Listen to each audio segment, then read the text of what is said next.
These remote areas of Helmand province are where Afghan and foreign troops fought hard.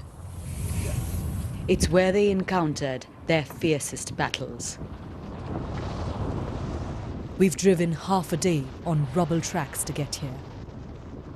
At least it's possible, since the front lines have gone.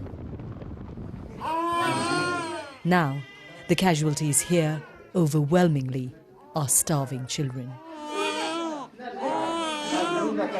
In Musakala's overrun malnutrition ward, there's no critical care to help 1.5-year-old Walid. The foreign money that ran public hospitals has stopped. Doctors scramble to put him on oxygen. He's struggling, but they can't stay by his side, because in the next bed, 10-day-old Zakiullah is brought in. There's no saline drip for him, so his father is sent out to buy it. We need a lot of food, milk and medications. There is a lot of patients with very poor conditions, like him. In the war-ravaged area of Sangin, there aren't even the most basic of facilities. The local clinic was destroyed. Now, a UNICEF-run health centre housed in a school is the only access people have to medical services. The needs are surging, but it's not equipped to admit patients. In the community nearby, locals who've lived on the front line for decades rush to tell us how desperate their situation has become. We don't have money for food. We don't have money for medicines. In our village, there are hundreds of malnourished children.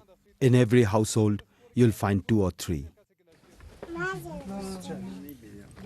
They take us to meet the family of 1-year-old Farzana.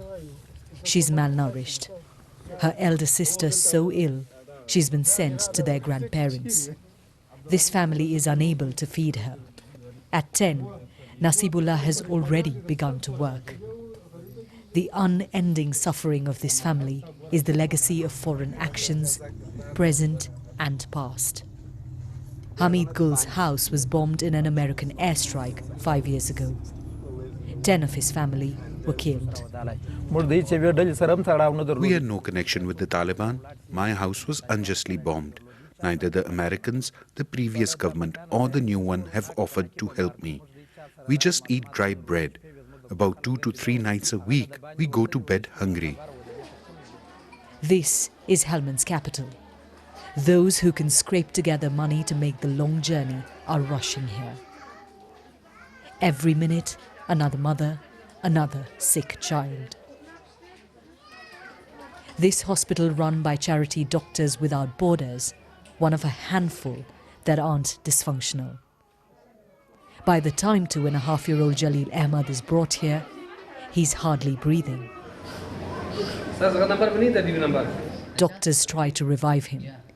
His hands and feet have gone cold.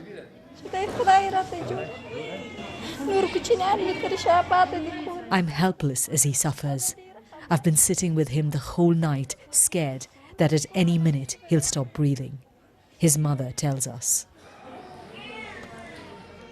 2 babies in every bed, no time to stop. Even though they're equipped, they can't cope with hundreds of new patients every day. Charity-run hospitals are trying to provide medical services to as many people as they can. But this is clearly not a sustainable situation. Without foreign funds, we've seen on the ground that public healthcare has pretty much collapsed. And Afghanistan's most vulnerable, its youngest generation, is being left to die. Yogita Limaye, BBC News, Helmand.